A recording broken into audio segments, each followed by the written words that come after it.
नमस्कार, स्वागत है आप सभी का पावर ब्रेकफास्ट में। आपके साथ मैं हूं नेहा आनंद। आइए देख लेते हैं कि मंगलवार की सुबह अंतर्राष्ट्रीय बाजारों से हमारे मार्केट्स के लिए कैसे संकेत हैं।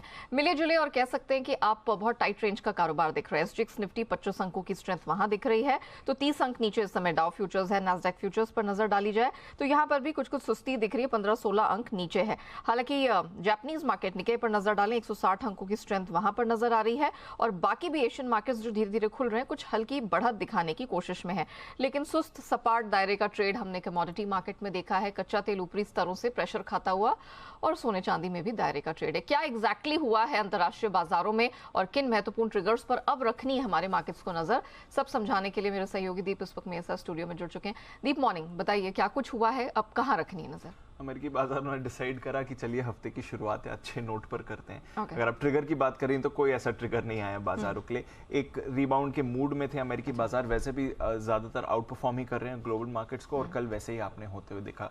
तो अच्छी खासी खरीदारी आई है। इनफैक्ट हमने देखा कि लगातार दूसरे दिन अच्छी मूव डाउन में बनती हुई दिखी, और डेज हाई पर बंद हुआ है दूसरे दिन। इस बार तो 450 अंकों की आपने बढ़त आती हुई देखी, तो बहुत ही पॉजिटिव एक्शन था। 3-4 दिनों की अंडर परफॉर्मेंस के बाद आईटी की आउट परफॉर्मेंस आई, तो आईटी में तगड़ा रिबाउंड था, जिसकी वजह से हमने देखा 1.5% का उछाल आपने नैस्डैक में आते हुए दिखा है।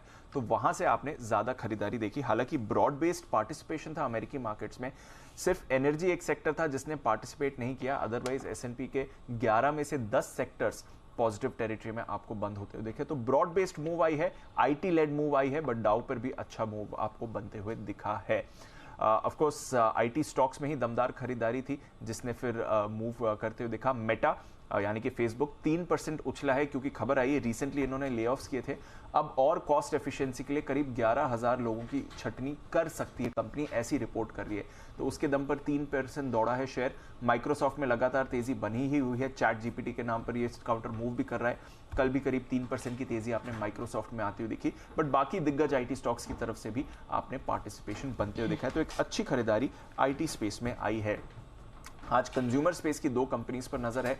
कोका कोला के नंबर्स आने वाले हैं, साथ ही एयरबीएनबी के भी नंबर्स आएंगे, रेस्टोरेंट ब्रांड्स इंटरनेशनल के भी नंबर्स आने वाले हैं। तो consumer sector in particular focus रह सकता है इन तीनों कंपनीज के नंबर्स को देखते हुए। अदरवाइज अगर आप देखेंगे तो ऑफकोर्स आज का सबसे बड़ा ट्रिगर तो फिर इन्फ्लेशन डेटा ही बनता है। उससे पहले बॉन्ड यील्ड 3.7% की ऊंचाई पर कायम है। अनुमान है कि इन्फ्लेशन लगातार 7वें महीने गिरना चाहिए, 6.5% से गिरकर 6.2% आना चाहिए इन्फ्लेशन, ऐसा बाजार अनुमान लगा रहा है। देखते हैं क्या एक्शन है, बट उस बड़े और अहम डेटा से पहले हम देख रहे हैं कि बाजार पॉजिटिव टेरिटरी, इनफैक्ट अच्छे रिबाउंड के साथ डेज हाई पर बंद होते हुए दिखे हैं। यूरोप में भी पॉजिटिविटी थी, 1% तक की तेजी आपने देखी है। कमोडिटीज थोड़ा दायरे में ही है। डॉलर इंडेक्स अपने 5 हफ्ते की ऊंचाई से थोड़ा फिसला है, 103 के आसपास ही ट्रेड कर रहा है, बट कुछ बड़ा एक्शन वहां पर नहीं हुआ है। कच्चा तेल भी दायरे में है, 85-86 की रेंज में आपको ब्रेंट दिख रहा है। देखते हैं अब अगला ट्रिगर क्या आता है। रशिया के आउटपुट कट वाला ट्रिगर तो बाजार ने अब प्राइस इन कर ही लिया है। सोने चांदी में भी मूव आपने नहीं देखी है। बेस मेटल्स में कल आपको थोड़ा मिला जुला, बट एसेंशियली पॉजिटिव एक्शन दिखा ज्यादातर बेस मेटल्स में। और एग्री कमोडिटीज में पिछले कुछ दिनों से तेजी बनी हुई है, यहां पर रखिए नजर। कई सारी agri commodities multi week highs पर ट्रेड कर रही है, तो वहां पर थोड़ा पॉजिटिविटी है, but otherwise overall action positive है। अहम डेटा से पहले बाजार अच्छे मूड में दिख रहे हैं। चलिए दीप, बहुत शुक्रिया आपका वो पूरी डिटेल्स दर्शकों के सामने रखने के लिए। जैसे जैसे डेटा अनफोल्ड होंगे, मार्केट में और ट्रिगर्स आएंगे, समझ में आएगा कि इक्विटी और कमोडिटी मार्केट के लिए आज कैसे क्यूज हैं। Thank you so much.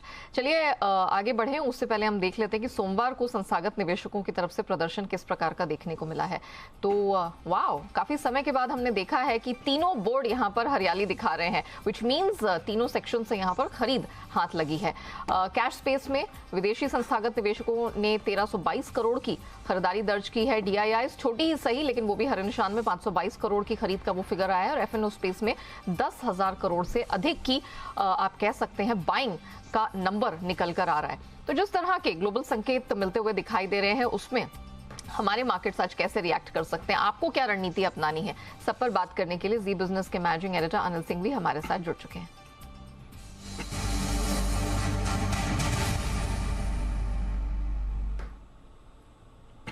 Sir morning, जिस तरह के क्यूज मिलते हुए दिखाई दे रहे हैं, अमेरिका का प्रदर्शन और ये जो एफआईआई डेटा और डीआईआई का आंकड़ा निकल कर आया है काफी समय के बाद सब हरियाली में, इन सब के मद्देनजर सर आज हमारे मार्केट्स कैसे रिएक्ट करेंगे? Good morning Neha. देखिए, आज भारतीय बाजार में रिकवरी का दिन बनेगा। रिकवरी का दिन ग्लोबल मार्केट्स की तेजी की वजह से बनेगा, क्योंकि अमेरिकी बाजारों में जितनी तेजी हुई है वो उम्मीद से कहीं ज्यादा है, जबकि हमारे बाजारों के बंद होने के वक्त डाउ फ्यूचर्स 25-30 पॉइंट नीचे ही ट्रेड कर रहे थे, यानी कि एक सुस्ती वाले ट्रेडिंग सेशन की उम्मीद थी भारतीय बाजारों को। उसके विपरीत दोनों ही इंडेक्स डाउ नैस्डैक काफी मजबूती के साथ दिन की ऊंचाइयों पर जाकर बंद होते हुए दिखे हैं, वो एक अच्छा संकेत है। तो उस लिहाज से भारतीय बाजार मजबूती के साथ फिर से ट्रेडिंग रेंज के ऊपरी सिरे की तरफ जाने की कोशिश करेंगे। हालांकि डेटा आपको एफआईज और रेगुलर फंड के दोनों के मजबूत नजर आ रहे हैं, लेकिन कल एक बड़ी ब्लॉक डील कोफोर्ज की थी, काफी कुछ एक्शन उसकी वजह से भी उस ब्लॉक डील का भी असर है। लेकिन फिर भी हाँ, हरियाली के साथ तो आपको डेटा नजर आ रहे हैं, थोड़ा फ्लोज जो है हल्का फुल्का आप पॉजिटिव मान सकते हैं। वायदा कारोबार के डेटा के लिहाज से देखें तो बाजार थोड़े से हल्के हो चुके हैं कल के गिरावट के सेशन के बाद में, तो ऐसा पोजीशन भी हल्की है और ट्रेडिंग रेंज के निचले सिरे के आसपास आप हैं तो वहां पर सपोर्ट देने की कोशिश भी बाजार करेंगे। 17,650, 17,725 आज के लिए अच्छे सपोर्ट का काम करेगा और ऊपरी स्तरों पर 17,850, 17,925 की रेंज होगी, जहां पर आपको थोड़ी बहुत सप्लाई या रुकावट आती हुई दिखेगी। बैंक निफ्टी का जहां तक सवाल है, 41,100, 41,150 ये आपके लिए आज सपोर्ट का काम करेगा और ऊपरी स्तरों पर 41,425 से 41,550 ये हल्की फुल्की रुकावट की रेंज है, इसको पार करके निकले तो 41,700 के आसपास जाने की कोशिश बैंक निफ्टी की हो सकती है। तो आई थिंक रेंज के निचले सिरे से आज रेंज के ऊपरी सिरे की तरफ जाने की कोशिश बाजार करेंगे और उसके बाद देखते हैं क्या कुछ होता है। हाँ, एक ही नेगेटिव है आज भारतीय बाजारों के लिए, वो ये कि हमारे महंगाई के आंकड़े काफी तेजी से बढ़कर आए, वो थोड़ी चिंता की बात है। आज रात अमेरिका में महंगाई के आंकड़े आने वाले हैं, तो मेरे ख्याल से एक क्लियर कट अगर डायरेक्शन लेना है तो कल के ट्रेडिंग सेशन से आपको ज्यादा मिलता हुआ नजर आएगा बजाय आज के। Valid point sir, thank you so much हमारे दर्शकों को एग्जैक्टली बताने के लिए कि कहां रखनी है नजर और किन डेटा पॉइंट्स को बिल्कुल नजरअंदाज नहीं करना है। लेवल्स रिपीट कर देती हूँ, 17,650 से 725 आज ये सपोर्ट देने वाली बैंड साबित होगी और ऊपर रुकावट झेलेगा निफ्टी 17,850 से 925 के बीच में। सर मानते हैं कि आज जो मोमेंटम है वो अपवर्ड रहने की संभावनाएं प्रबल हैं। वहीं बैंक निफ्टी 41,100 से 150 ये आज सपोर्ट देने वाली रेंज होगी और जो अपर बैंड है वो 41,425 से 550 तक एक्सटेंड होता हुआ सर को दिखाई दे रहा है। तो क्लियरली इस बैंड में निफ्टी में आपको कमाई के और स्पेशली लोअर लेवल्स पे खरीद का मौका डेफिनेटली मिलेगा। लेकिन आइए, खबरों के दम पर भी जबरदस्त एक्शन रहने वाला है। कौन से शेयर हैं जिस पर आपको करना है फोकस और दिसंबर तिमाही के नतीजे किस तरफ इशारा कर रहे हैं, पूरी डिटेल लेकर अरमान हमारे साथ जुड़ चुके हैं। अरमान मॉर्निंग, पहले तो ये बताइए कि नंबर्स कल कैसे आए? बिल्कुल, कई सारे नंबर्स कल भी आए हैं, जिसमें अगर आप बात करें पीएफसी की तो यहाँ पर आपको नतीजे जो है मिक्स सेट ऑफ दिख रहे हैं। एनआईआई लगभग फ्लैट है, 1% गिर कर आई है। मुनाफा 26% ऊपर दिखेगा और उसी के साथ साथ जीएनपीए अगर आप देखिए वहाँ पर भी आपको इंप्रूवमेंट दिख रहा है। क्यूक्यू 4.75% से गिरकर 4.2%। एनएनपीए में भी आपको अच्छा खासा सुधार दिख रहा है, 1.3% से गिरकर 1.2% के आसपास आते हुए दिखे हैं। और कंपनी ने 3.5 प्रति शेयर का जो है डिविडेंड जो है वो भी डिक्लेयर करा है। सेल की बात करें तो आपको ओवरऑल अगर आप देख रहे हैं नतीजे थोड़े कमजोर ही हैं, पर अगर मुनाफा और EBITDA अगर आप देखेंगे तो जो हमारा अनुमान था उससे थोड़े बेहतर आते हुए दिख रहे हैं। आय लगभग फ्लैट है, 1% गिरकर आई है। मार्जिन्स 14% से गिरकर 8% पर आते हुए दिखे हैं, पर अनुमान भी 8% का ही था। और मुनाफा जो है वो लगभग 68% डाउन होकर लगभग 464 करोड़ पर आता हुआ दिखा है और अनुमान भी 313 करोड़ का था। तो उस हिसाब से मुनाफा जो है वो अनुमान से बेहतर आया है। न्यू इंडिया एश्योरेंस की बात करें तो यहाँ पर आपको न्यू प्रीमियम रिटर्न की अगर बात करेंगे तो वहाँ पर 4% की बढ़ोतरी है। वहीं उसी के साथ सोल्वेंसी रेशियो भी थोड़ा जो है वो बढ़कर आता हुआ दिखा है और मुनाफे में लगभग 52% का आपको उछाल दिखेगा। नाइका मार्जिन्स लेवल पर अगर आप देखेंगे तो आपको कमज़ोर नतीजे दिख रहे हैं और आय लगभग 33% बढ़ी है, पर मार्जिन्स की बात करें तो मार्जिन 6.3% से गिरकर 5.3% पर आते हुए दिखे हैं। वही मुनाफा भी लगभग 71% के आसपास जो है गिर कर आया है, जो पहले अगर आप देखेंगे 28 करोड़ का था वो गिरकर सिर्फ 8 करोड़ के आसपास का आता हुआ दिखा है।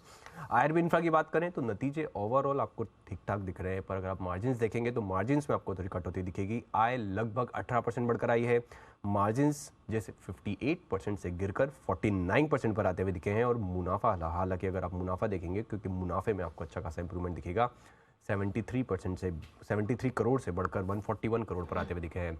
नेशनल फर्टिलाइजर नतीजे बढ़िया दिख रहे हैं, आय लगभग अच्छी खासी डबल होती हुई दिखी है आय वहाँ पर। मार्जिन्स में भी आपको बड़ा इंप्रूवमेंट दिखेगा, 2.53% से बढ़कर 9.2% के आसपास आते हुए दिखे हैं। और जो पहले कंपनी को घाटा था 23 करोड़ का, वो इस बार मुनाफा आता हुआ दिखा है 554 करोड़ का। पॉलीप्लेक्स की बात करें तो नतीजे आपको कमजोर ही दिख रहे हैं। आय लगभग 6.4% बढ़ी है, 6.5% के आसपास बढ़कर आई है। मार्जिन्स अगर आप रिपोर्टेड नंबर्स देखेंगे तो वो 20% से लगभग गिर के 5.6% पर आ गए, और मुनाफे में भी आपको 73% की कटौती दिखेगी। पर उसमें एडजस्टमेंट ये है क्योंकि जो फॉरेन लोन्स है उनके, वो एक्सचेंजेस के चलते वहाँ पर जो है वो एक्सचेंज डिफरेंस उन्होंने लिया है और अदर एक्सपेंसेस में लगभग 98 करोड़ का। तो उस हिसाब से अगर आप देखेंगे तो एडजस्टेड इबिटा लगभग 42% डाउन है, और मार्जिन्स जो है 19.9 20% से गिरकर लगभग 11% के आसपास आए हैं, जो कि अगर आप रिपोर्टेड नंबर्स देखेंगे तो वो 20% से गिरकर 5.6% के आसपास है। और अंत में अगर 30 रुपये प्रति शेयर का जो है स्पेशल इंटरम डिविडेंड है वो भी ऐलान किया है। और अंत में अगर ग्लोबल हेल्थ की बात करें तो आपको ओवरऑल नतीजे जो है वो बढ़िया ही दिखेंगे। मार्जिन्स थोड़े से कम हो के आए हैं, मार्जिन्स 23.3% थे पहले और अब 23.1% आए हैं। बाकी दूसरे पैरामीटर्स पर अगर आप देखेंगे, आय लगभग 19% बढ़कर आई है, कामकाजी मुनाफा देखेंगे 18% बढ़कर आया है, और अगर हम मुनाफे की बात करें तो वहां पर भी आपको 70 करोड़ से लगभग 80 करोड़ के आसपास जो है वहां पर भी वो आते हुए दिखे। ओके चलिए, तो ये तो एनालिसिस रही जो कल नंबर्स निकल कर आए हैं, तिमाही नतीजे। लेकिन अरमान ये बताइए आज के महत्वपूर्ण ट्रिगर्स कौन से रहेंगे और कोई एक्शन खबरों के दम पर भी दिखेगा? बिल्कुल बिल्कुल, कई सारे नतीजे भी हैं और कई सारी खबरें भी हैं। अगर आप बात करेंगे निफ्टी में, Apollo hospital, ONGC, Eicher motor, Grasim और अडानी इंटरप्राइजेज जैसी कंपनियां हैं जिनके नतीजे आते हुए दिखेंगे। एफएनओ में भी कई सारी कंपनियां, लगभग 11 कंपनियां ऐसे जिसमें बाटा इंडिया देख लीजिए, Bharat forge, pi industries, NMDC, Torrent power, कई सारी कंपनियां हैं जिनके आपको नतीजे आते हुए दिखेंगे। जनवरी का WPI का डेटा आएगा। पटेल इंजीनियरिंग पर ध्यान रखना होगा क्योंकि जो इनका राइट इश्यू है वो शुरू होता हुआ दिखेगा। 5 स्टार बिजनेस फाइनेंस और अर्किन कैम, जहां पर अगर आप देखेंगे जो 50% का लॉक इन है 90 डेज का, वो खत्म होता हुआ दिखेगा। एक्स डेट है महानगर गैस में, जहां पे इंटरिम डिविडेंड है 10 का। अडानी ग्रुप पे अगर खबरों पे अगर आएँ तो सबसे पहले सेबी ने अडानी ग्रुप पे ये कही है कि जो हिंडनबर्ग रिपोर्ट में लगाए गए आरोपों में सेबी जो है वो जांच कर रही है। और उसी के साथ साथ अडानी समूह में निवेशकों के हानि से जुड़े मामले पर सुप्रीम कोर्ट जो है वो अगली सुनवाई 17 फरवरी को करेगा। महिंद्रा एंड महिंद्रा, यहाँ पर जनवरी के आप उत्पादन के देख लीजिए, बिक्री देख लीजिए, निर्यात देख लीजिए, वहाँ के आंकड़े आते हुए दिखे हैं। जनवरी में अगर आप कुल उत्पादन लगभग 26% के आसपास बढ़कर आया है, वहीं कुल बिक्री की बात करें वो 40% बढ़कर आती हुई दिखी है। और अगर आप कुल एक्सपोर्ट्स अगर स्पेसिफिकली बात करें तो वो 5% बढ़कर आते हुए दिखे हैं। स्पाइस जेट की बात करें, स्पाइस जेट को सुप्रीम कोर्ट से एक बड़ा झटका लगता हुआ दिखा है। सुप्रीम कोर्ट ने स्पाइस जेट ने जो 270 करोड़ की गारंटी दी थी उसे इन्वोक करने को कहा है। इसका मतलब ये हुआ कि स्पाइस जेट को और उनको लगभग 270 करोड़ और उसी के साथ साथ वो जो ब्याज है 75 करोड़ का, वो भी तय सीमा पे अगर सुप्रीम स्पाइस जेट को देना होगा। और अंत में RHI मैग्नीसिटा की बात करें तो QIP और अन्य माध्यम से लगभग 1500 करोड़ अधिकतम जो है 1500 करोड़ तक पूंजी जुटा सकती है कंपनी। चलिए, तो ये वो खबरें जिनके दम पर इन चुनिंदा स्टॉक सेक्टर्स में दिखेगा action. Thank you so much Arman, वो पूरी डिटेल दर्शकों के सामने रखने के लिए। आइए अब जान लेते हैं आज की ट्रेडिंग कॉल। शुरुआत ऑफ कोर्स चॉइस ब्रोकिंग के साथ करेंगे, जो जमुना ऑटो खरीद के चलने की सलाह दे रहे हैं। इनकी तरफ से रिकमेंडेशन है कि आप स्टॉप लॉस लगाएं 101 का और लक्ष्य मिल जाएगा आपको 110 का। बारी आती है सेंट्रम ब्रोकिंग की। LNT खरीद के चलने की सलाह है। खरीदारी की इस रिकमेंडेशन में स्टॉप लॉस 2181 का होगा, टारगेट 2240 का। और अंत में आनराठी सिक्योरिटीज HDFC बाय करने की सलाह है, लक्ष्य 2770 का है और स्टॉप लॉस आपको इस खरीद की रणनीति में 2660 का लगाना है। आइए अब जान लेते हैं कि बाजार के जानकार आज के दिन कौन सी खास रिकमेंडेशन आपके लिए लेकर आए हैं। ब्रॉडर मार्केट्स का मूड मिजाज कैसा रहेगा, कौन से सेक्टर्स और शेयरों पर उनकी खास नजर है, सब पर बात करने के लिए हमारे साथ 5 पैसा के रुचित जैन जुड़ चुके हैं। रुचित, मॉर्निंग, बहुत स्वागत है आपका। रुचित, कल हमने नेगेटिव क्लोजिंग देखी है। बैंक निफ्टी 41,300 के नीचे बंद हुआ है, निफ्टी 17,800 के नीचे बंद हुआ। वो ट्रेड भी पूरे दिन इसी रेंज में कर रहा था। अब जरा बताइए कि आज ब्रॉडर मार्केट्स का मूड मिजाज कैसा रहेगा? जी, वेरी गुड मॉर्निंग।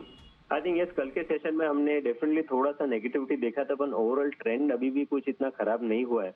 हम देखेंगे तो निफ्टी में 17,700 750 की रेंज में अच्छा सपोर्ट है, वो अभी तक इंटैक्ट है। सेकेंडली, जो रिसेंटली हमने मार्केट में थोड़ा अंडर परफॉर्मेंस देखा है कि हमारा मार्केट जो ऊपर नहीं जा पा रहा है, उसका मेन रीजन रहा था FIs की सेलिंग, जो कंटिन्यूसली कैश मार्केट में सेलिंग कर रहे थे। इवन इंडेक्स फ्यूचर्स में उनकी काफी शॉर्ट पोजीशंस है। बट कल के सेशन में आप देखेंगे तो उनके FIs के नेट बाइंग के फिगर्स आए हैं, जो इंडिकेशन दे रहा है कि कैश मार्केट में भी बाइंग है। तो इनकेस अगर ये अच्छी शॉर्ट कवरिंग अगर इंडेक्स फ्यूचर्स में भी वो करता है तो वो मार्केट को सपोर्ट कर सकती है। तो हमें लग रहा है कि मार्केट में डाउन साइड काफी लिमिटेड है। हो सकता है कि नो थोड़ा सा टाइम वाइज करेक्शन कंसोलिडेशन हम यही 17,700 से लेके 17,900 की रेंज में टाइमिंग देखे 2 से 3 ट्रेडिंग सेशन के लिए। लेकिन उसके बाद जब तक कोई इंपॉर्टेंट सपोर्ट्स ब्रेक नहीं होते, एफआईएस की और सेलिंग नहीं आती क्योंकि वो इंडेक्स फ्यूचर्स में भी शॉर्ट हैवी है, तब तक हमें प्राइस वाइज ज्यादा बड़ा करेक्शन नहीं लग रहा है। तो ब्रॉडर मार्केट्स में ये जो करेक्शन, जो छोटे मोटे करेक्शन है, आई थिंक ये एक अच्छी अपॉर्चुनिटी है ट्रेडर्स और मीडियम टर्म इन्वेस्टर्स के लिए यहाँ पे स्टॉक स्पेसिफिक बाइंग करने का। तो as far as index is concern, Nifty में मैं आज खरीदारी करने की राय दूंगा। 17,750 के आसपास मिलता है तो वो अच्छे लेवल्स रहेंगे बॉटम फिशिंग करने के लिए। 17,680 के स्टॉप लॉस रखिए और फिर से जो higher end of the range है 17,880, 17,900 वो टारगेट्स रहेंगे। बैंक निफ्टी रिलेटिवली थोड़ा आउट परफॉर्म कर सकता है क्योंकि आईटी थोड़ा लग रहा है कि प्रॉफिट बुकिंग यहाँ पे है, तो आईटी की वजह से शायद निफ्टी में इतना बड़ा मूव नहीं रहेगा। But banking space I think HDFC bank जैसे एचडीएफसी बैंक है, आईसीआईसी बैंक जैसे स्टॉक से लीडरशिप लेके बैंकिंग में एक अच्छा मोमेंटम रहेगा। ओके चलिए, तो निफ्टी बैंक निफ्टी दोनों में कल के सुस्ती के बाद आज डेफिनेटली कमाई के मौके मिलेंगे। 17,750 के पास निफ्टी लेना है, 17,900 तक ऊपर जा सकता है एंड उस स्थिति में 17,680 के पास स्टॉप लॉस लगाना ना भूले। अच्छा, स्टॉक स्पेसिफिक एक्शन रुचित कहां पर दिखाई दे रहा है? जी आई थिंक 2 स्टॉक से जो खरीदारी की सलाह है। अब यहाँ पे मैं एक स्ट्रेटेजी ट्रेडर्स को स्टॉक्स देने के पहले बताना चाहूंगा कि कल के मार्केट में ये लास्ट 2-3 ट्रेडिंग सेशन में जहाँ पे मार्केट्स में थोड़ी सॉफ्टनेस है, तो ऐसे बाजार में कौन से स्टॉक्स है जो आउट परफॉर्म कर रहे हैं या कौन से ऐसे स्टॉक्स है जो गिर नहीं रहे, आई थिंक वो बहुत बेहतरीन पिक्स होंगे कि शॉर्ट टर्म में जब भी मार्केट में पॉजिटिव मोमेंटम रिज्यूम होगा तो वहां पे आउट परफॉर्मेंस से अच्छी बाइंग दिखेगी। तो दोनों ऐसे स्टॉक्स है, एक तो एलएनटी जहाँ पे कल एक ब्रेकआउट दिखा। अब ऑप्शंस के सेगमेंट में देखें तो 2200 के कॉल ऑप्शन में कल काफी अच्छा बाइंग हुई है, तो यहाँ पे हमें लग रहा है कि अपमूव जारी रहेगा। 2172 के स्टॉप लॉस के साथ खरीदारी करें 2260 के टारगेट के लिए। और एनटीपीसी जो on the verge of breakout है एक कंसोलिडेशन के, तो वहां पे भी खरीदारी की जा सकती है 164.50 के स्टॉप लॉस से 173 के टारगेट के लिए। ऑलराइट, चलिए thank you so much Ruchit हमारे साथ जुड़ने के लिए। ना सिर्फ ब्रॉडर मार्केट्स बल्कि स्टॉक स्पेसिफिक एक्शन पर भी फोकस करने के लिए एलएनटी और एनटीपीसी, ये है रुचित की पसंद, दोनों में खरीद की रिकमेंडेशन आ रही है। बात करते हैं कमोडिटी बाजार की और समझते हैं कि यहाँ पर आज आपको अलग अलग कमोडिटीज में क्या रणनीति अपनानी है। बात करने के लिए केडिया कमोडिटीज के अजय केडिया जी हमारे साथ जुड़ चुके हैं। अजय जी मॉर्निंग, सब बहुत स्वागत है। सोना चांदी सुस्ती यहाँ पर दिखाई दे रही है, ऑल्दो 1 महीने के लोज से हमने इंटरनेशनली सोने को थोड़ा सा अपटिक दिखाते हुए देखा है और चांदी भी $22 के इर्द गिर्द ही घूम रही है, तो घरेलू बाजार में क्या किया जाए आज? Very good morning Neha ji. Definitely अगर देखा जाए तो कल भी हमने प्राइजेस के अंदर गिरावटी आते हुए देखी है। आज मॉर्निंग सेशन से डॉलर में थोड़ा बहुत पुल बैक दिखाई दे रहा है, बट की डेटा रहना है आज और कल, जिसके चलते हमें लगता है डॉलर को कंटिन्यू सपोर्ट ही मिलेगा। तो कल की गिरावट के बाद आज थोड़ा बहुत पुल बैक सोने और चांदी में देखने मिलेगा, बट उस पुल बैक पे हमें बिकवाली करके चलना चाहिए। अभी भी ट्रेंड वीक है, तो डोमेस्टिक मार्केट में 56,600 के करीब गोल्ड को बेच के चलना चाहिए। 56,200 तक का टारगेट मिलेगा। वहीं अगर चांदी की बात करें तो कहीं ना कहीं 66,000 का एक साइकोलॉजिकल सपोर्ट लेवल जरूर है, बट यहाँ से हमें लगता है थोड़ा बाउंस अगर 66,600 700 तक मिलता है वहां पे बिकवाली करके चलिए। 67,100 का स्टॉप लॉस रहे। 65,200 तक के भी लेवल हम चांदी में आते हुए देख पाएंगे। ये अपना सोने चांदी के लिए अभी भी नेगेटिव ही है। ओके, तो ये हफ्ता रहेगा बुलियन के लिए थोड़ा सा नेगेटिव। कच्चे तेल में क्या किया जाए, क्योंकि हमने देखा कि वो जो रशिया वाली खबर थी उत्पादन कटौती वाली, उसको तो मार्केट ने पचा लिया। अब $86 के पास एक वॉल दिखाई दे रही है। अब यहाँ पे क्या करना है? कल भले ही हमारी क्लोजिंग MCX पर ऊपर हुई है। डेफिनेटली 2 इम्पोर्टेंट न्यूज और भी है। जैसे हमने यूएस में देखा स्ट्रेटेजिक रिजर्व रिलीज करने की बात चल रही है, और साथ में तुर्की में जो अर्थक्वेक के बाद जो प्रोडक्शन हैम्पर हुआ था वो भी वापस लाइनअप आ चुका है, जिसकी वजह से कल हमने थोड़ा बहुत पुल बैक आते हुए देखा। बट दूसरी ओर अगर हम देखते हैं तो अभी भी रशिया का प्राइस कैप, प्रोडक्शन और चाइना डिमांड, ये तीनों चीजें मार्केट को सपोर्ट करेगी। तो एक ब्रॉडर रेंज हम बोल सकते हैं कि कच्चे तेल में रहेगा, जो डाउन साइड में 6500 और हाई साइड में 6800, ये दायरे में रहेगा। तो कल की गिरावट के बाद लास्ट में हमने रिकवरी भी देखी, वो आज थोड़ी बहुत स्टेबल होती हुई दिखाई दे रही है। तो थोड़ा पुल बैक 6600 के करीब मिलता है, वहां पे लेके चलिए। 6740 तक के टारगेट हम देख पाएंगे। अच्छा, कल इंटरेस्टिंगली एक चीज देखने में आई कि मेटल्स में मिक्स क्लोजिंग दिखी है इंटरनेशनली, यानी कि एलएमई पर हमने निकल जिंक को कमजोरी, यहाँ पर निकल को कमजोरी के साथ बंद होते देखा, एल्यूमिनियम को कमजोरी लेते हुए बंद होते हुए देखा, लेकिन जिंक में जबरदस्त एक्शन था जो घरेलू बाजार में भी रिफ्लेक्ट हुआ है और कॉपर में भी हल्की फुल्की स्ट्रेंथ दिखी है। तो आज आपकी नजर कौन से मेटल्स पर रहेगी? देखिए, पूरे बेस मेटल में अगर बात करें तो कॉपर एक लीडिंग इंडिकेटर है, और कॉपर में हमने देखा 780 के ऊपर प्राइसेस बिल्कुल सस्टेन नहीं कर पा रहा है। नो डाउट कल भी हमने देखा प्राइसेस में ड्रॉप था, बट वापस रिकवर आया। But unless and until market में प्राइजेस कंटिन्यू ट्रेड करते हैं 775 के नीचे, तो we can see a drop toward 765। तो ओवरऑल कॉपर में अभी भी इक्वाली नो डाउट कल के सेशन में हमने जिंक के अंदर काफी अच्छा मोमेंटम देखा, टेक्निकली ओवरसोल्ड जोन में दिखाई दे रहा था, जिसकी वजह से हमने कल ये जंप आते हुए देखा। बट इन ऑल हमें लगता है कि जिंक के अंदर $3000 का एक इम्पॉर्टेंट रेजिस्टेंस लेवल है, मार्केट इस वक्त उसी के इर्द गिर्द घूमता हुआ दिखाई देगा। बट ओवरऑल वापस सेंटीमेंट नेगेटिव ही दिखाई दे रहा है, जो डोमेस्टिक मार्केट में 265 264 तक के लेवल दिखा सकता है। अच्छा, एनजी को रीड करना बड़ा डिफिकल्ट हो गया है। कल पूरे कॉम्प्लेक्स में हमने देखा था एकमात्र नेचुरल गैस थी जो स्ट्रेंथ के साथ ट्रेड कर रही थी और काफी सेशन से दिखा, लेकिन क्लोजिंग होते होते ऑलमोस्ट 3% नीचे और 200 के क्रिटिकल लेवल के पास बंद हुई है। कैसे समझे इस कमोडिटी को? बिल्कुल नया जी, अगर हम पिछले 3-4 दिन का ट्रेड देखें तो मार्केट 200 के नीचे भी सस्टेन नहीं कर पा रहा है, ना ही 220 के ऊपर सस्टेन कर पा रहा है। ये वीक का भी वेदर जो है वो कहीं ना कहीं वार्म वेदर ही रहना है, जिसकी वजह से कोई मेजर सपोर्ट नहीं है। हाँ, टेक्निकल के लिहाज से काफी ओवरसोल्ड जोन में, इसलिए बार बार में 200 का सपोर्ट लेकर उठने की कोशिश कर रहा है। तो आई थिंक मार्केट एक दायरे में रहेंगे। ऐसे टाइम पे ऑप्शन के जरिए हम ट्रेड कर सकते हैं। यहाँ पे हमें लगता है कि 220 का एक कॉल बेचना चाहिए, जिसका मतलब मार्केट इसी 220 के नीचे ही ट्रेड करता हुआ दिखाई दे रहा है। ओवरऑल एक दायरा है, उसी दायरे में मार्केट 190 से 220 के बीच में ही ट्रेड करेगा। वैलिड है because the kind of commodity this is, इसमें ऑप्शंस के जरिए ही ट्रेड करना सबसे सेफेस्ट बेट साबित हो सकती है। Thank you so much Kedia ji हमारे साथ जुड़ने के लिए और वो रिकमेंडेशंस दर्शकों के सामने रखने के लिए। आइए बढ़ते हैं आगे एफआईआर की तरफ। एफआई इन्वेस्टमेंट रिपोर्ट्स लेकर आते हैं।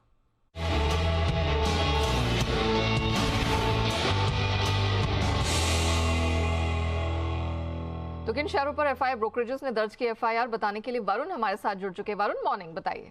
मॉर्निंग नेहा, तो 3 स्टॉक्स है जिस पे रिपोर्ट आई है। सबसे पहले गुजरात गैस, नतीजों के बाद कुछ टारगेट्स जो है बढ़ाए हैं कुछ ब्रोकरेज हाउसेस ने, जिसमें सबसे पहले जेफरीज, हालांकि व्यू वही रखा है अंडर परफॉर्मेंस का, लेकिन टारगेट देखिए 400 से बढ़ा के हल्का 405 किया है।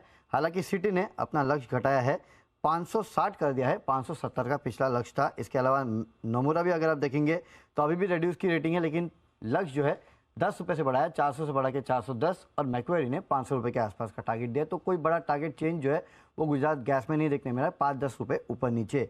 अगला सेल है, यहाँ पे अगर आप देखेंगे तो मॉर्गन स्टैनली की रिपोर्ट आई है, इक्वल वेट के आसपास का अभी भी इन्होंने अपनी राय दी है, और लक्ष्य अगर आप देखेंगे तो इस पर 80 रुपीज़ के आसपास का दिया है, जो करंट मार्केट प्राइस के आसपास ही। और आखिरी में यहाँ पे नायका है, माफ़ कीजिएगा, नायका पे इंटरेस्टिंग रिपोर्ट है, जहाँ पे गोल्डमैन ने टारगेट काटा है, 233 से काट के 200 का किया है।